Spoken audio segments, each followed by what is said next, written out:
మరి అట్టకేలకు ఆ లేకే చెట్టు పికిల్స్ ఓపెన్ చేశాను. నేను ముందు చికెన్ అయితే ఓపెన్ చేశాను. ఇప్పుడు ప్రాన్ అయితే ఓపెన్ చేశాను. ప్రాన్ అలా ఉందన్నమాట. ఈ ప్రాన్ పికిల్ మంచి వేడి సోనా మసూరి రైస్తో కలుపుకొని దాంతో పాటుగా దాల్ తడక.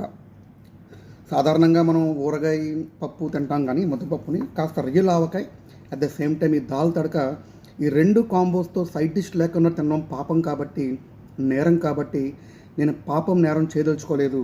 అందులో ఫుడ్లో అసలు చేయను కాబట్టి మంచి fluffy omelette, double triple layer omelette చేయించుకున్నాను అనమాట.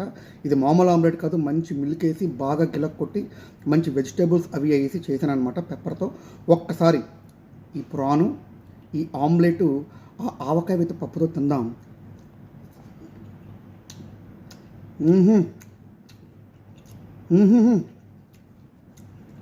సూపర్. మీరు కూడా ఈ 3 కాంబోలో తిని ఆనందించండి. Thank you.